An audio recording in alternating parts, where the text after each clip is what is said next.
La-da-da-da-da-da-da-da. Good morning, everybody, and welcome to Coffee with Scott Adams, the finest experience anybody's ever had. Yes, today will be another peak experience, and all you need to take it to its maximum potential is a cup or mug or glass, a tankard, chalice or stein, a canteen, jug or flask, a vessel of any kind. Fill it with your favorite liquid. I like coffee. And join me now for the unparalleled pleasure of the dopamine the other day thing that makes everything better. It's called the simultaneous sip, and it happens now. Go.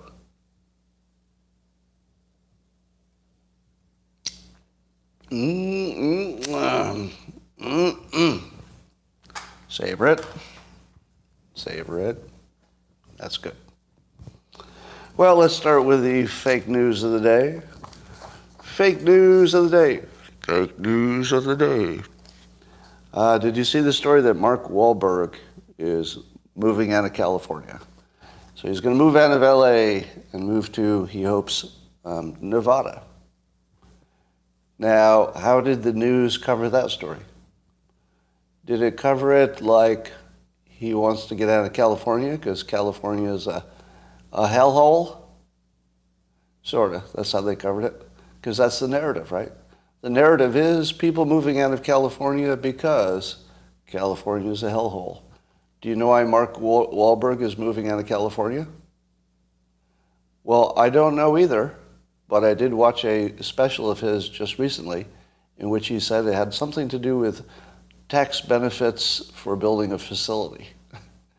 Yeah, there was some kind of, it looked like he was negotiating with somebody in Nevada that he would build some kind of a facility, maybe a studio, like a new studio or something, but he's waiting for tax breaks to do it. So really, it's pretty much just a business decision. I finally figured something out that I've been wondering about for a long time. Have you noticed how often people will become famous in one thing and then they just can't leave it alone? They try to be successful in a different realm, and people get real upset about it. Why is it? Why do people who make it in one realm try to succeed in a different realm? Because you've seen me try to do it as well. Why do we do that? Why do people try to do that? Why would you leave your lane? I'll tell you in my situation. I had to find out what my limits were. I didn't know if I had limits because when Dilbert started working out, everything worked. Like I wrote a book and it was a #1 bestseller. Just everything was working. I won the cartoonist, top award for cartooning.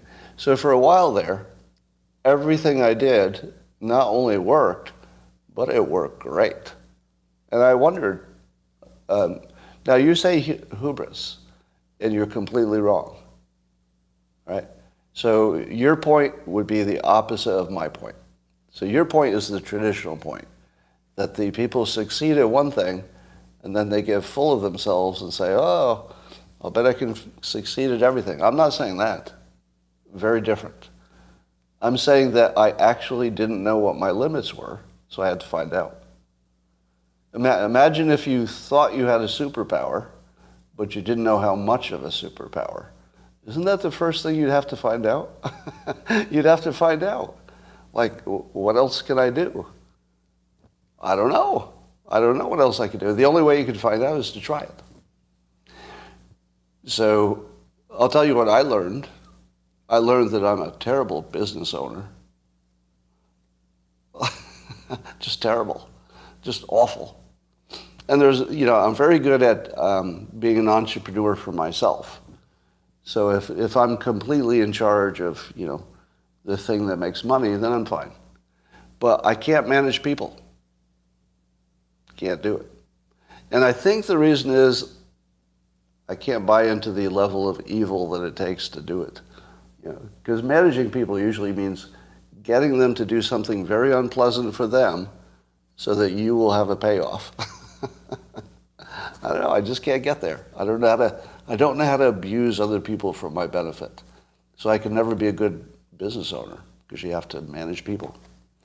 Anyway, then secondly, why is it that people, this is my other realization, why is it that people get mad when people leave their lane, such as Elon Musk talking about Ukraine? Why do people get mad when people do it? I have a theory here. Jealousy is not quite right. Not envy and not jealousy. But you're in the right ballpark. All right, here's my spin on it. Most of the people who complain about somebody leaving their lane have a certain quality about themselves. What is it? It's not everybody who complains.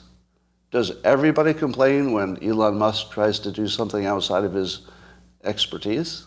No, not everybody. No, it's not a liberal. It has nothing to do with liberal Republican. Nothing. So it's not political. At least that's not where I'm going. Some of it's political, but that's not where I'm going. It's not lack of confidence. Here's what it is. If you are a person who believes you are capable, let's say you did well in school, you went to college, you got a good degree, you look good, you wear a suit, you got your hair, whatever you think makes you, look like you should succeed, and you're not succeeding as much as you thought you should. I think it's how people explain. It's how they explain why they're not more successful. Bear with me. If everybody who succeeded is succeeded in exactly one field and could never leave their field, what would you be able to say about yourself if you had done everything right but you're not really succeeded? What would you say about yourself? You would say you didn't get lucky. You would say the other person got lucky, and you know it's luck because the moment they try to extend their skill into another field, it doesn't work. So if people can't leave their field, you can tell yourself they got lucky. Because obviously, if it's not luck, you could take that skill somewhere else and succeed again, right? So it's just luck. And if you can explain your own existence as being just bad luck, well, then your ego is intact. So I don't think it's jealousy. I think it's ego. I think it's how people understand themselves. So when people are criticizing people for leaving their field, they're really saying, I don't want you to succeed in a second field. Because if you do, I've got some explaining to do about why I haven't succeeded in any. I think that's what it is, honestly. Now, I saw a European who was giving some criticism to David Sachs, who on Twitter has been trying to be helpful and suggest ways forward for the Ukrainian war and to come up with some peace plans. So David Sachs, who you should know as a famous tech investor kind of person, if you don't know his name, you should. He's one of the names you should know if you want to have an awareness of how things work, right? If you want to understand the world, he would be in the list of 100 names you should know, right? And here's what's interesting. We're watching people like David Sachs and Elon Musk and so who was the other VC? I can't remember his name. But some other fairly well-known, famous people talking about what they would do or some suggestions for ending the war in Ukraine, right? And I saw a European mock specifically David Sachs. I saw a European say it was sort of an American thing that citizens would believe that they could just wade into like a nuclear confrontation and be useful. Now, what do you think of that? Some European guy, I think he was European, but it was not American, saying it's an American thing to imagine that just an ordinary person can go like change the world. And I think to myself, well, that's why your country isn't doing so well. I don't even know what country he was from, but I can tell you they're not doing so well because that's what we do over here. Now, I heard somebody else say that we're sort of a problem-solving country. We're not just a problem-solving country. That's part of it. And I believe that's a huge part. We are the most problem-solving motherfuckers who ever lived. That is America. We are problem-solving motherfuckers. We'll solve a problem like nobody's business. We know how to solve some problems. But we also have this characteristic where we feel unlimited. Not everybody, not all the time, but there are enough of us, Americans, who feel like we actually can change the world. And so we try. And every once in a while it works. And that's what you get. That's how you get Apple computers, motherfuckers. Right? That's how you get, Starlink and Tesla and SpaceX, motherfuckers. Because we don't feel like we're limited. If we think we have something to add, we jump in. If your car is on fire, we stop and pull you out. We solve problems. So when I see people making fun of David Sachs for making a citizen suggestion, I say, I don't think you understand what's happening right now. I would put David Sachs in the internet dad category. I don't know if he'd want to be in that category, and what I mean is people who have built credibility in some realm and they're trying to use it productively to make the world a better place. Because I honestly think that's primarily what Elon Musk is trying to do. Like long ago he made enough money. I think he's trying to fix the world. And when I watch, David Sachs tweets, I don't see anything else. I don't see him trying to make money out of Ukraine. Nothing. He's just trying to fix a problem. And so am I. I mean, I have a business model which allows me to benefit the larger my audience is. But that's pretty standard stuff. I mean, I wouldn't be doing it just for the money. It's not what I would do. I would do it because I think maybe I could add something. So here's what I'm going to add. The Ukraine war, I don't think our politicians can solve this one. It has that weird characteristic that the politicians aren't going to be able to get this done.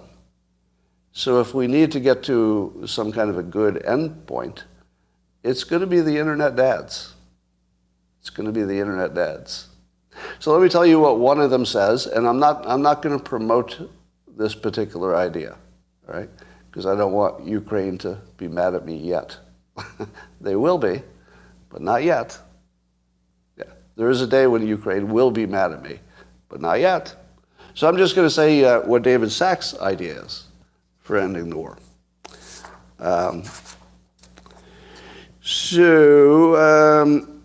He says, concrete suggestion. U.S. proposes an armistice based on February 23rd lines, along with a guarantee that Ukraine won't become part of NATO. Now, what are the February 23rd lines? Does that mean that Russia would give back everything but Crimea? Is that what that is? That's what that is, right?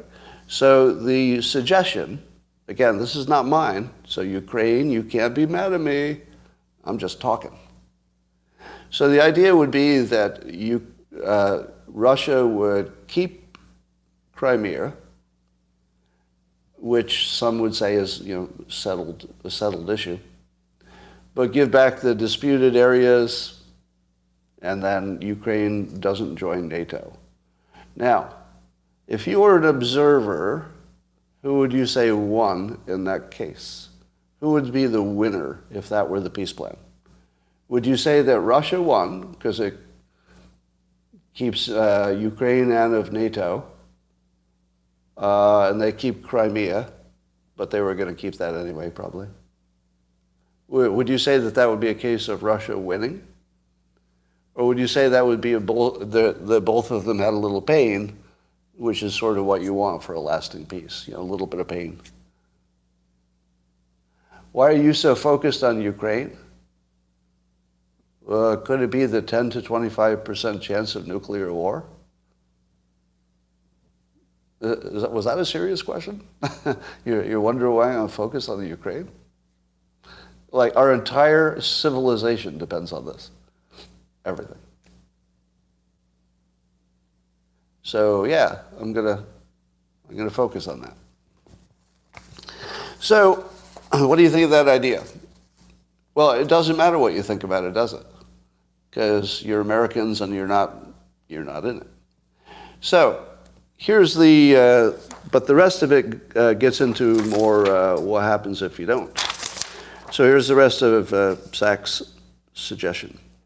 If Moscow rejects that idea, because obviously that would be them giving up some land that they control right now.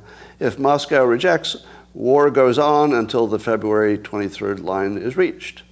So there's an assumption here that Ukraine would eventually be able to take back those disputed territories anyway, but maybe not Crimea. And then he goes on, even if Moscow rejects the proposal now, keeping it on the table creates an alternative to nuclear use if they become desperate, thereby reducing the risk of nuclear war. Now, do you see that David Sachs, a citizen of America, that's all, not an elected person, he just protected you from nuclear war. He just did that. Like actually literally with a tweet. He protected you from nuclear war.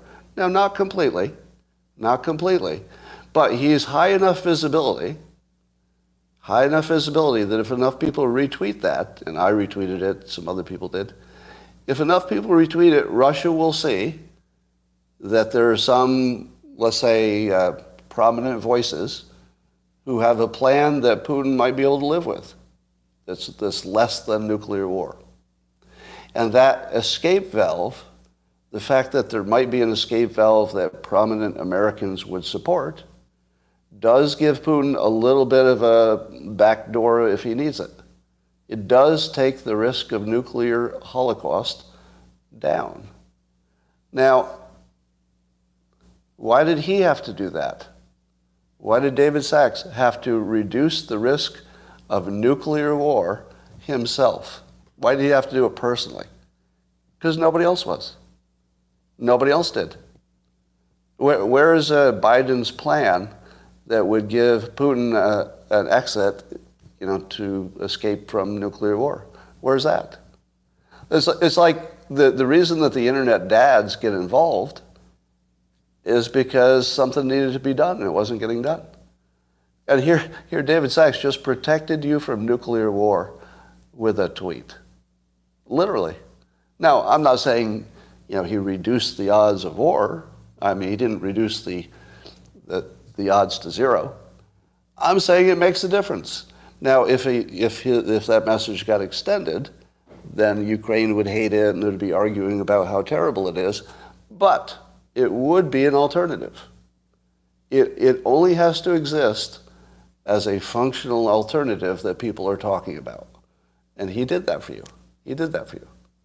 So to whoever it was who was saying, this is about Americans, that Americans think that, if you're just a citizen, you can just jump in and, make a difference. He did it. He jumped in and he already made a difference. That's a real difference.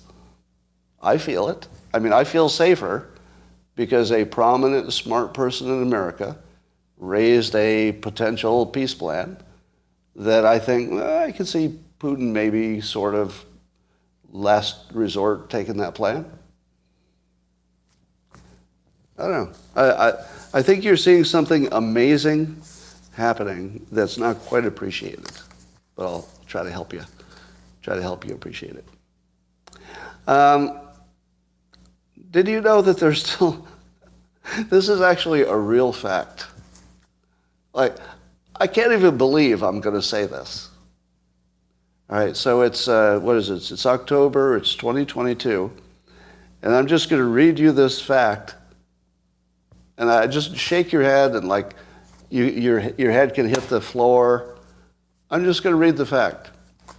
Did you know that a lot of our voting machines are still connected to the internet by modems? Not accidentally. Not accidentally. That the normal way that they work is they transmit their results by modem. And so, as of even today, when the experts are very clear that this is a hacking vulnerability, are there any experts who say that there's no risk of having modems attached to your voting machines? I don't believe so. I've never heard one. I've never heard any expert, like a hacker expert, I've never heard one say, it's okay to connect to the internet. What could go wrong? Now, I was under the impression that this didn't exist. How could I have been under that impression? Because I follow the news pretty closely. How many of you knew that in a number of states, and they're important states too, it's like several important states, that they're still attached to the internet? Did you know that? I'd seen reports or allegations of that, but I was pretty sure that they stopped doing it. Like, I was sure that that was an old practice, that nobody would do that anymore. Oh my God. Now, are you also watching the election denial, what would you call it, the flip? So somebody else called this out on Twitter, so this is not my original thought, but I wish it had been. It's a really good original thought. I forget who said it first. I wish I remembered. Oh, was it Cernovich? Maybe. It might have been Cernovich. But here's the flip. That now that the polls are suggesting a potential big Republican win, I'm not sure I believe that yet, but the polls suggest there might be a Republican wave. And what are the Democrats going to start to talk about? Election integrity. Because if the Republicans win, the Democrats will claim the election was rigged. So I'm seeing people say it was Mike Cernovich who pointed that out. Yeah, you have to see it developing now, because it's already developing. You can see it happening now. So suddenly the Democrats are going to get all kinds of religion about how vulnerable our elections are. So watch for that. Yeah, I mean, it's already happening, but yeah, I think you're right. It must have been a Mike Cernovich tweet.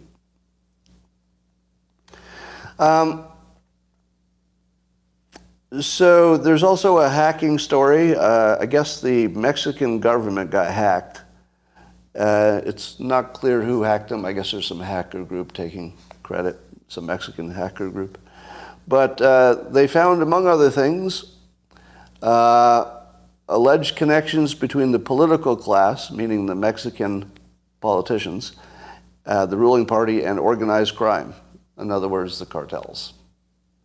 So now the hackers have evidence of connection between the Mexican government and the cartels.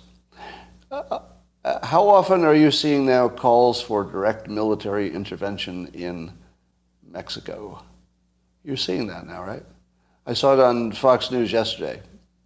There was a direct call for direct military confrontation with the fentanyl labs. Just bomb them. Now, who's the first person you heard say that in the world?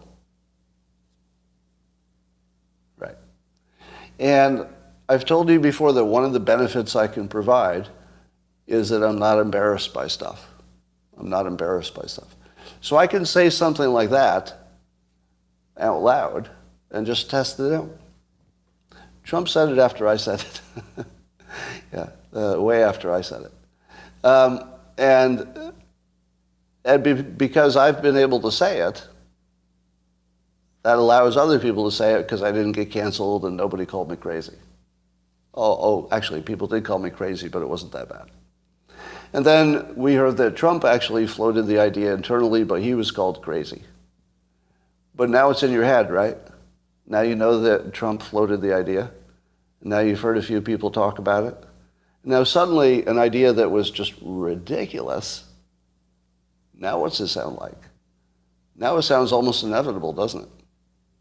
It is. It is inevitable. There is no scenario where we don't attack Mexico. You know that, right? There's no scenario in which it doesn't happen. It's only a matter of when. So we can, do it later or sooner, but we're totally going to attack the fentanyl facilities in Mexico. That is going to happen. So get ready for that.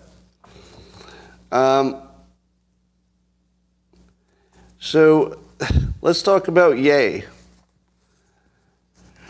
So how many of you saw Ye, who is the artist formerly known as Kanye? How many saw his full interview on the podcast Drunk Champs? Did anybody see that? All right, I watched it. I guess it's been yanked in a lot of places because, wow, did he double down. I told you that after he made his statements about DEFCON 3 for Jewish people. So the first thing we learned is that he didn't mean death as in somebody dying. He meant deaf as in D-F, but he spelled it wrong. He meant DEFCON as in defensive. That's what he says. I will make no defense. All right. So here's the context of this conversation. Nothing I say is intended to defend him. He's on his own. And he's doing fine. Surprisingly, I think he might actually turn this around. I'll tell you why in a minute. Now, first of all, is what he said about Jewish people appropriate, true, good? Was it bigoted? Was it racist? I'm going to say yes. Big yes. Yeah, that's as bigoted and racist as you can get. Now, I wasn't entirely sure when I saw the tweet, but when you see his extended interview, he's very clear. He's very clear that he believes that Jewish people have been blocking him and black people in general at every turn. And although he would claim that this is not about hate, because he would claim that black people are Jewish also, I don't know that argument, but let's go with it for now. But he does say very clearly, Jewish people. He doesn't say a few people who happen to also be Jewish or something like that. He's making a statement about Jewish people. I will, however, give you this context. And I haven't seen anybody say it yet. The context with which he was super bigoted and, do you call it racist? Is being anti-Semitic racist? Do we use that word? Is that a 2022? I'm not sure if that's a 2022 spin or not. Is it? I mean, I don't think it is, but it's in that category. Let's call it bigoted. Let's go with bigoted. So here's my not a defense. So I don't want anybody coming at me later and saying you defended him, because he's on his own. Yeah, when you go this far out, you're on your own, and we'll see if he can handle it. I don't know. But here's the context I want to give you. The context with which he said his super bigoted stuff was weirdly complimentary. Weirdly complimentary.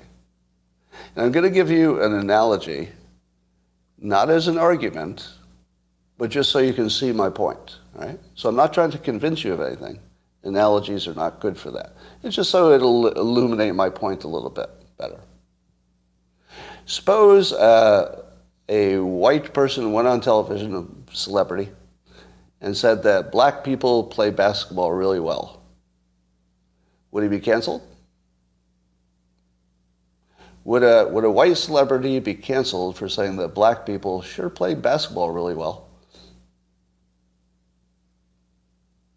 You say yes? Seriously, you think you get canceled for saying black people play basketball well?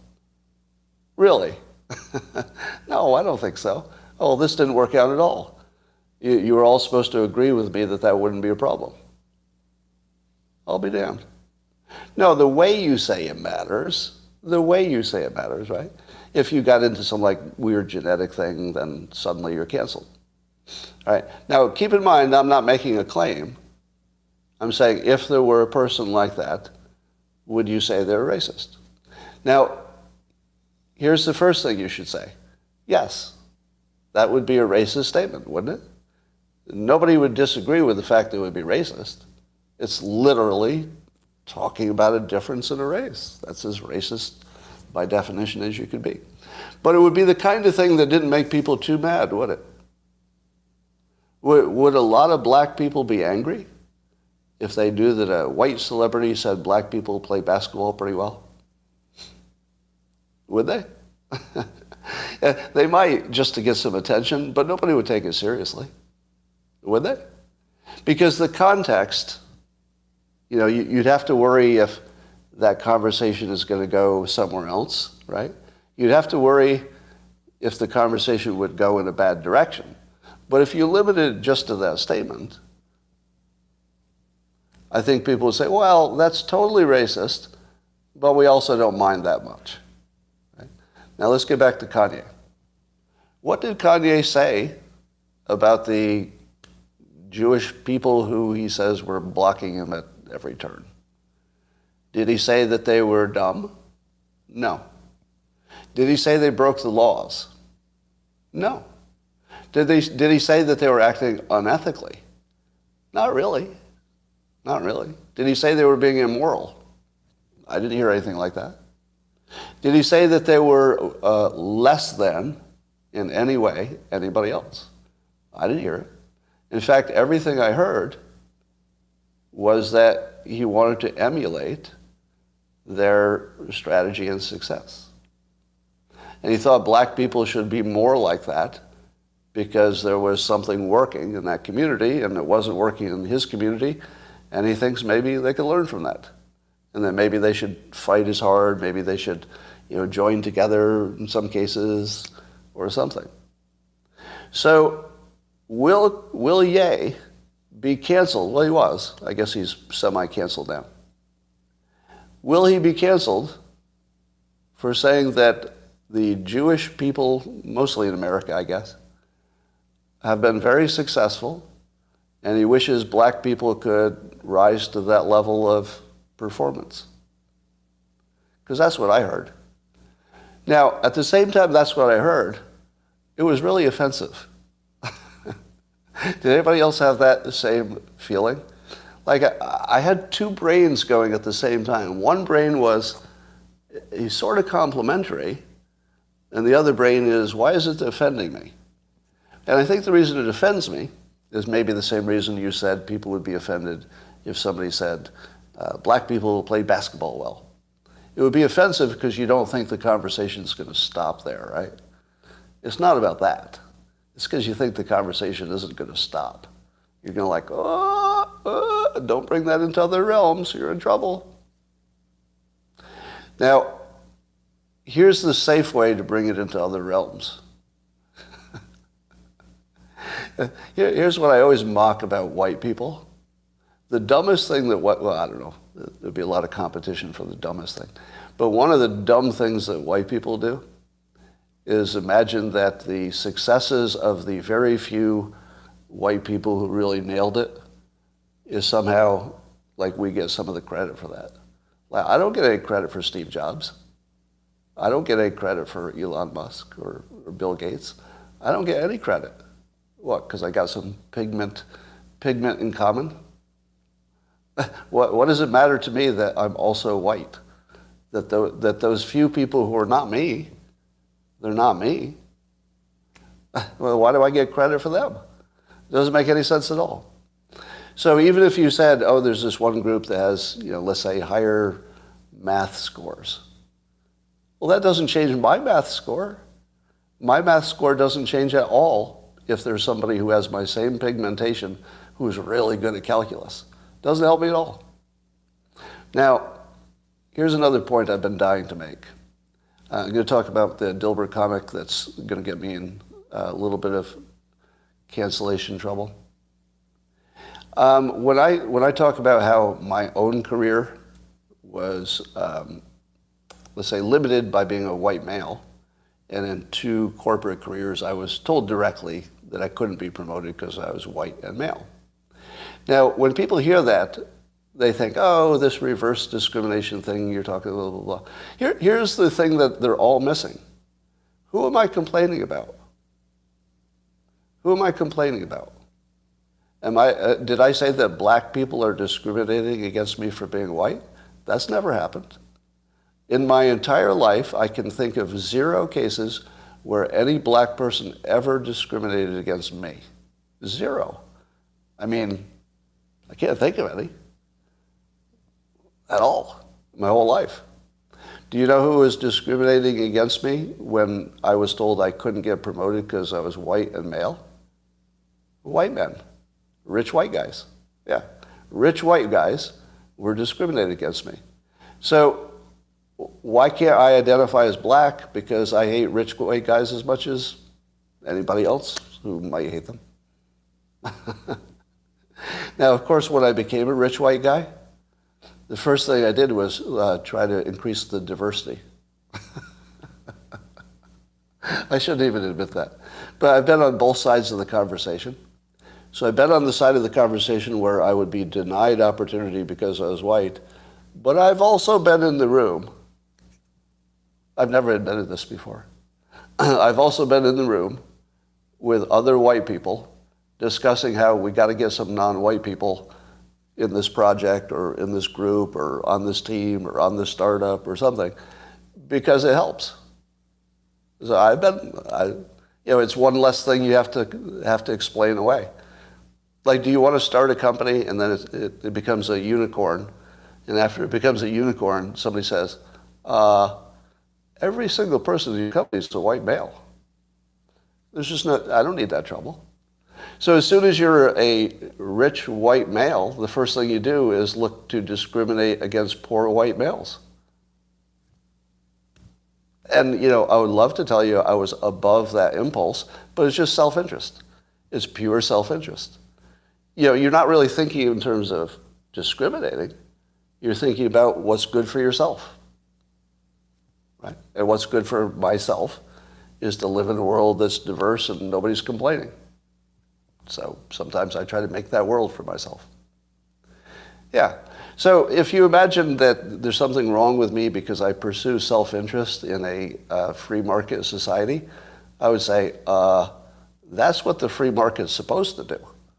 It's supposed to give me this playing field and then say, go pursue your self-interest as hard as you can. And so I do. Let's move along. You're right.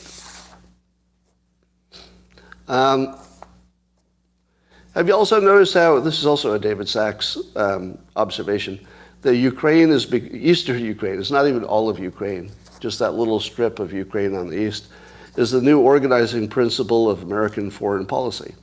Now, when I read the first sentence, I was like, what? That's a big claim. That little part of Ukraine, that's our organizing principle for all of our American foreign policy? That's crazy. And then he gives us examples. Venezuela becomes our friend suddenly? Oh, okay. Saudi Arabia becomes an enemy? Oh. Europe freezes, global south starves, and the U.S. has a recession. All over a piece of real estate that has never been a vital U.S. interest. That sums it up pretty well. Yeah. We've changed our entire, and I would argue even Taiwan, that the risk of Taiwan being lost to China probably has something to do with Ukraine as well, doesn't it? I mean, suddenly everything's about one strip of land in Ukraine that we don't give a shit about. Honestly, we don't care. We really don't.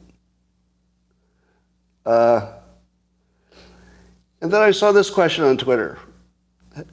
Explain how Ukraine could end in the best case scenario for the ending of the Ukraine conflict.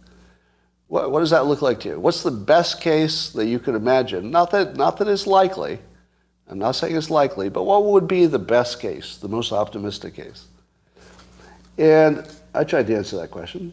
I think the best case would be Putin gets removed in a coup, but we get lucky, because remember, this is the best case, not the most likely case, just the best case. That Putin gets removed in an internal coup, gets replaced with a leader who's more cautious. He doesn't have to be less, Russia is great, but he needs to be more cautious, at least for a while. That would buy us something.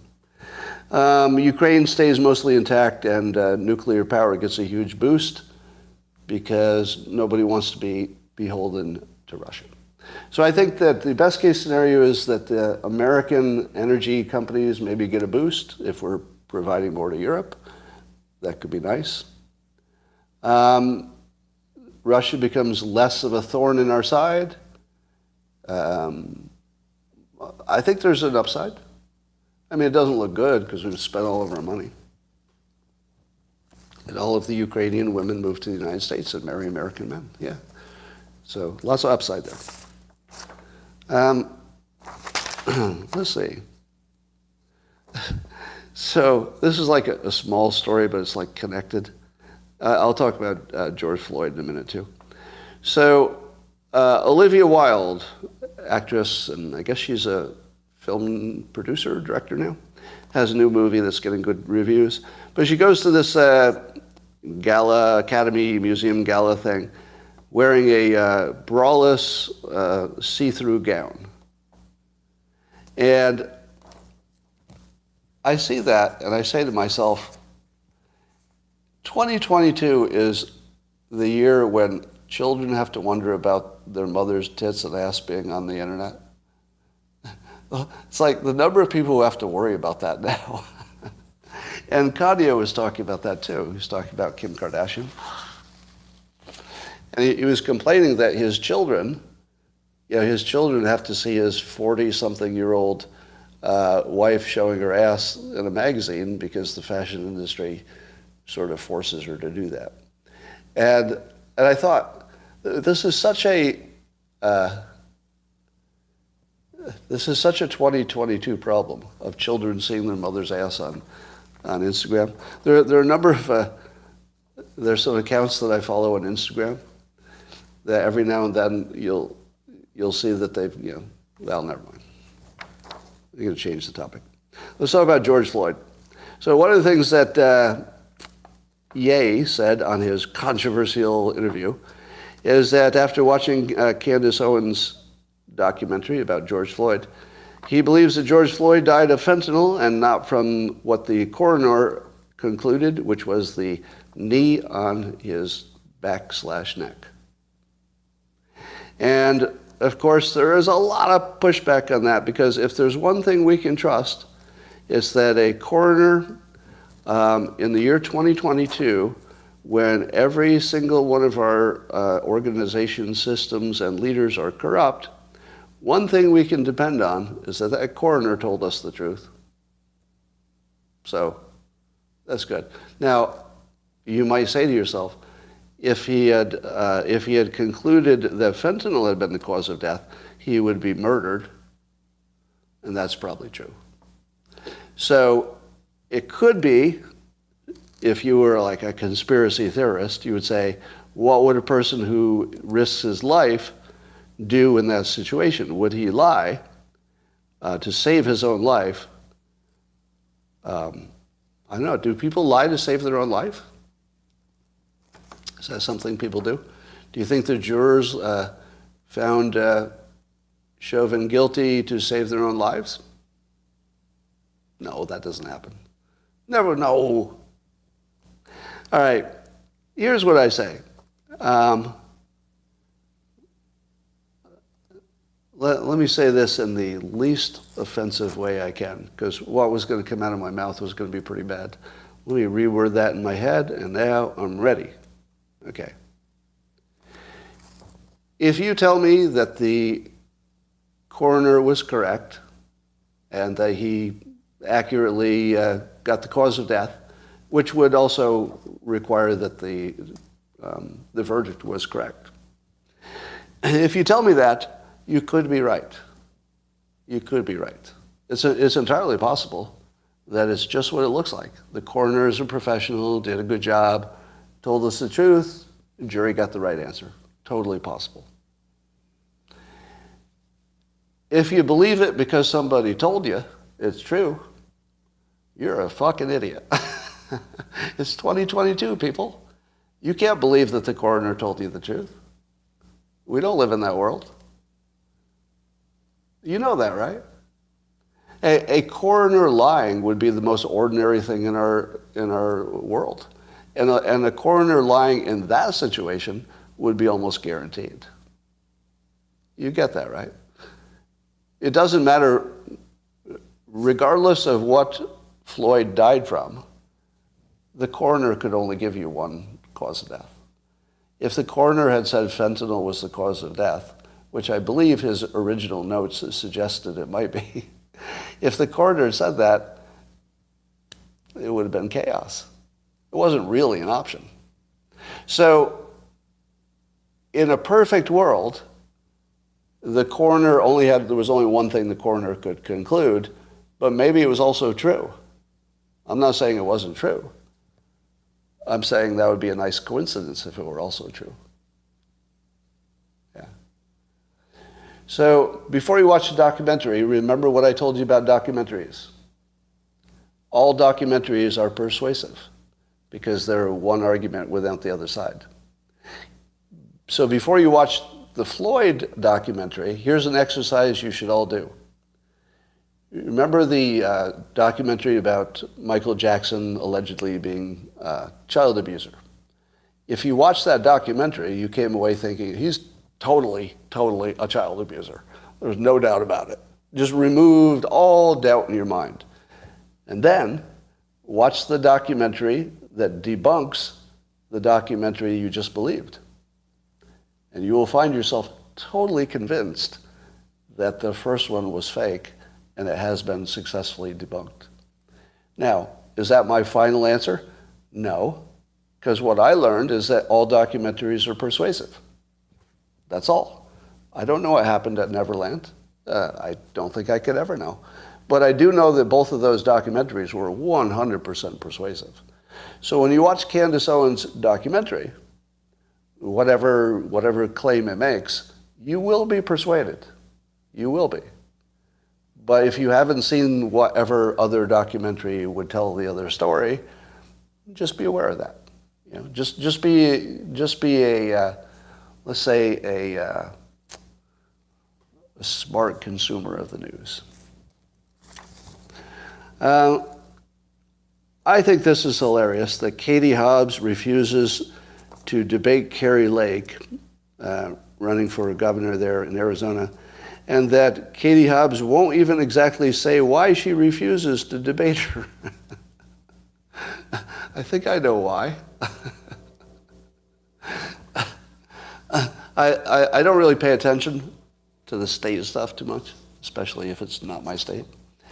But if you spend 1 minute listening to Kari Lake talk on television, and then listen to 1 minute of Katie Hobbs talking on television, it's pretty obvious why she doesn't want to debate her.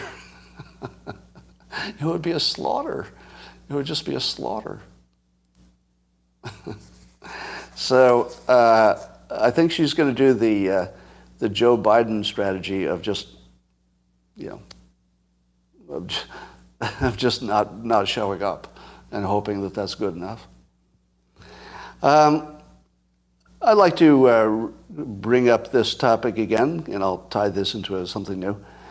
I was reminded by an article that 34% of white college applicants say they're minorities to get accepted in college. 34% of white college applicants lie and say they're minorities. And apparently it works every time. Do you know why? Because the rules are they can't doubt you. The rules are you can identify as anything you want. Now, I didn't make the rules. I did not make the rules. But if those are the rules, you should identify as whatever gets you the most money, because those are the rules. Now again, I don't believe in cheating. I believe in following the rules.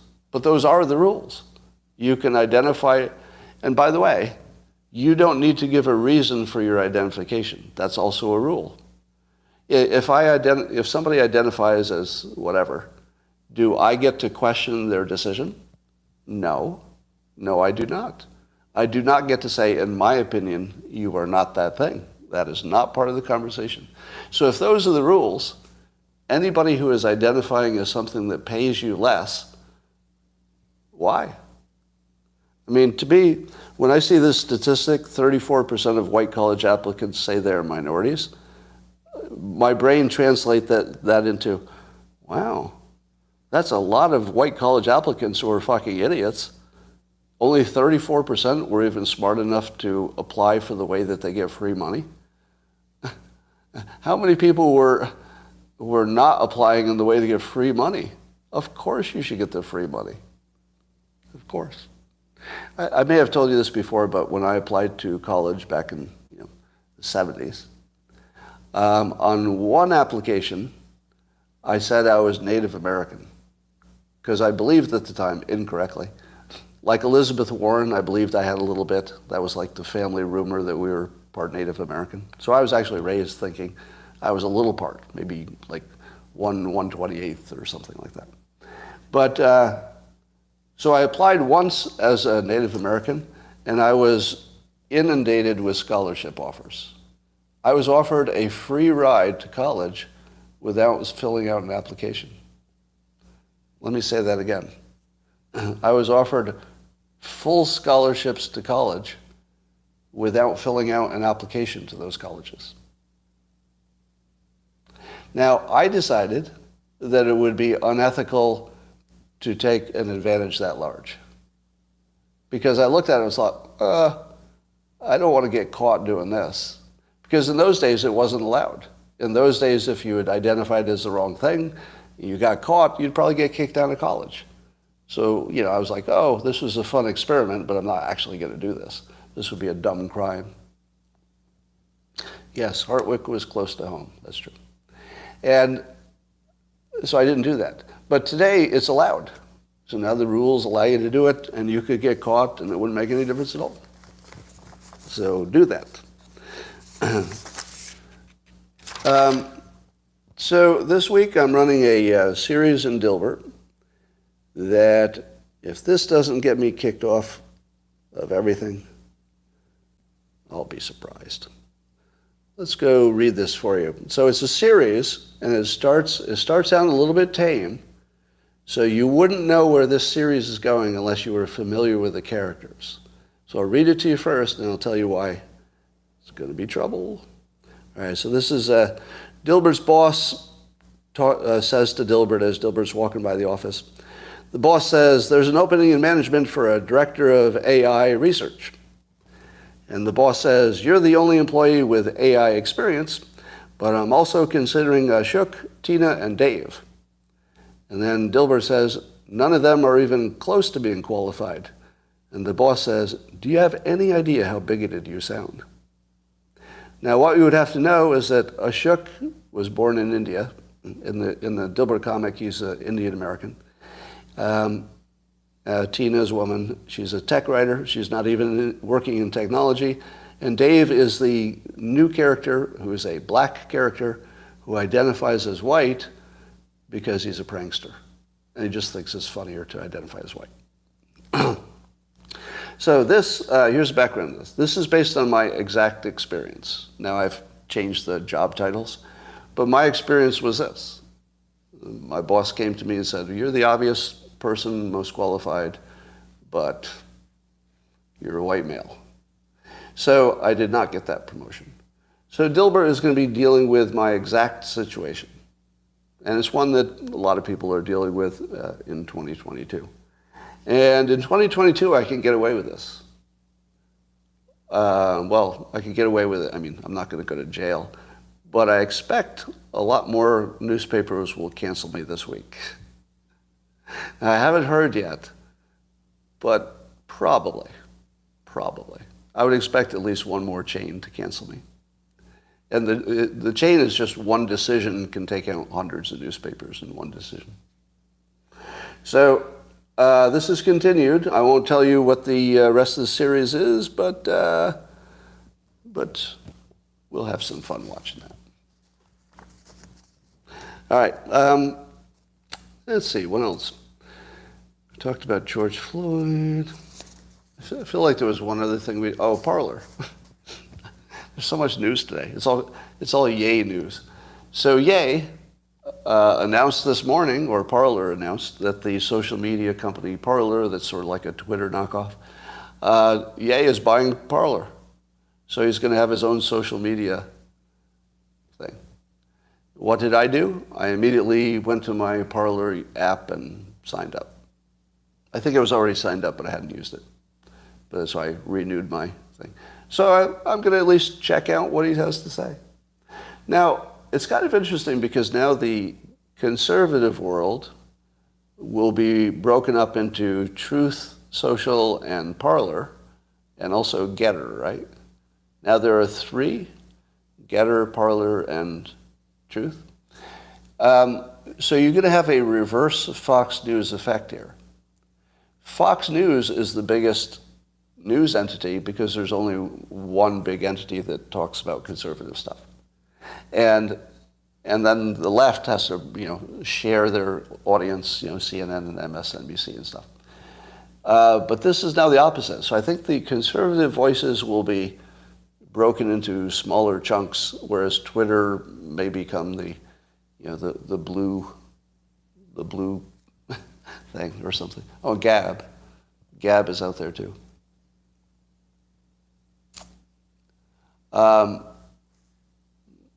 Will Ye rename Parler? Maybe. All right. I think that's about all I had to talk about. Have we solved all of our problems?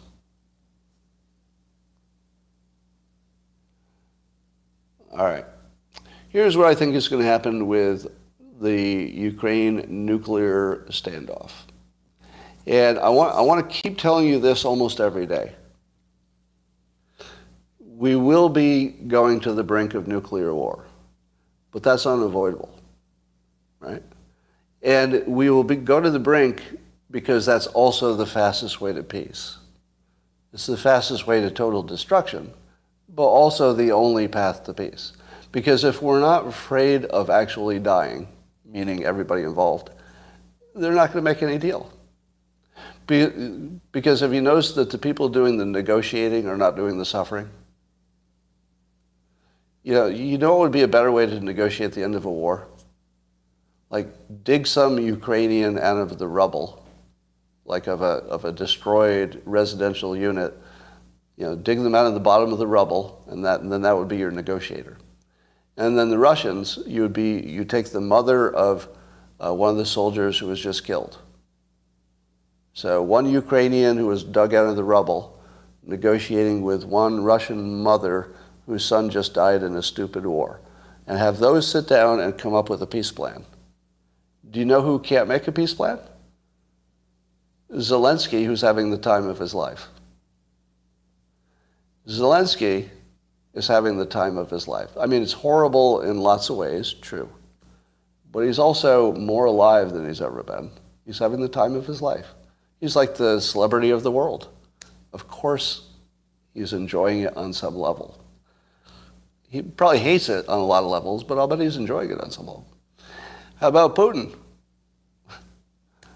Well, I think he still gets a massage and a hand job every day. Probably every day. Like, I think he's eating fine food and having a good time. So our problem is we keep asking the people who are not suffering to negotiate. Those are the wrong people. What kind of result are you going to get if the people negotiating don't give a shit whether it gets one way or the other? It's not going to make much difference. So we're going to walk up to the brink of war. We will not have a nuclear war. I wouldn't rule out a tactical nuclear detonation. That could happen. I think it's unlikely, but we're not going to have nukes flying into America and Moscow. That's not going to happen. Now, what I think will happen is the two sides will settle into a drone war, and the drone war will be both unstoppable and what's the word where you just can't put up with it? So it will be both unstoppable and intolerable, thank you, not intolerable. It will be intolerable and unstoppable. Now, once you reach the point where it's both intolerable and unstoppable on both sides, then you can negotiate. But it has to be both intolerable and unstoppable. And that's what drones will buy you. So I think drones are going to be, they're going to define future war. If you can't knock drones down, and apparently we can't, not well enough, both sides can just degrade each other until those disputed regions are just garbage. Nobody's going to want them anyway, except for their resources. Yeah, and it's inevitable that chemical weapons will end up on drones. I think that's inevitable. It might not be a state actor, it might be a terrorist, but chemical weapons on drones, and it's going to be fentanyl, because that's the easiest one to get. So that's what's happening, or COVID-19. Yeah. So here's something that, as we check our assumptions about COVID, there's an assumption that I used to make that was central to most of my assumptions that I believe has not been demonstrated. So check this with me. Did we not believe at one point that the amount of infection you initially got would have a big impact on your outcomes? We used to believe that, right? Wasn't that basic understanding? And I would say that the top level experience with masks especially shows that that was not the case. To me, it looks like the viral load thing was always wrong, but now we know it. Because if the viral load thing had been true, I think you would have seen a difference between the masked and unmasked places. Now, of course, because it's data and it's the internet, it will take 1 minute for somebody to put up what looks like data to show that masks totally worked in some place or another. And it will take 1 more minute for somebody to debunk that, because nobody knows that masks worked or didn't work. It's just not known. But I would think that we would have seen a big effect. If the plume theory was even half right, we would have seen it in the numbers, I think. Wouldn't we? So I'm going to say that one of my guiding assumptions about what would work and what wouldn't, I was always against mask mandates. So in case anybody's joining us new, I've never been in favor of mask mandates or vaccine mandates or closed down mandates, except for the first 2 weeks. First 2 weeks was worth the shot. We just didn't know it was a bad idea at the time. But I had assumed that if you did wear a mask, it would help you because of the plume theory. But now I think I have to release on that, don't I? Do you like it when I admit I'm wrong? I probably admit I'm wrong more than anybody in the public eye. I'll bet nobody's ever admitted they're wrong more than I have. It's like a continuous thing I do. Like I'm always rolling out, well, I was wrong about that. Now, I was not wrong about not wanting masks to be mandated. Because the bottom line is, what do you do about it, right? And the what do you do about it, I think I was still right, which is the no mask mandate. But I was definitely wrong on that assumption, because common sense tells me that a bigger plume would be a bigger problem, but it didn't show up in the numbers. So I'm going to say that that was probably wrong. Probably wrong. All right, now Nisi is saying something that's pissing me off. She says, I'm glad you fessed up on the masks. No, fuck you. That didn't happen. I don't know what you just saw. I fessed up on the masks. I had a bad assumption. Probably. But I was always on the no mask mandate side. I literally was I was an activist for, violating the mask mandates. So be very careful. Be very careful. How many of you are following, I forget his name, there's a gentleman who's a married man on Instagram who he does these hilarious reels on things he had to apologize to his wife for. Have you seen those? Things he apologized to his wife for, including he couldn't hear her when she talks to him from another room while he's frying bacon. It's pretty funny. Breathing, yeah, he breathes. Sometimes he faces her in bed. That's one of the complaints. Sometimes he lays in bed facing her. Can't have that. I totally understand that. Oh yeah, and the wife is mad at him because she had a dream where he cheated on her in the dream. All right.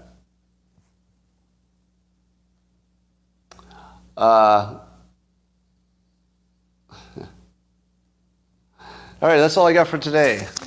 No doubt, one of the finest things you've ever experienced. The live stream to end all live streams, the best thing that's ever happened. People thought you were pushing masks. I was pushing an assumption.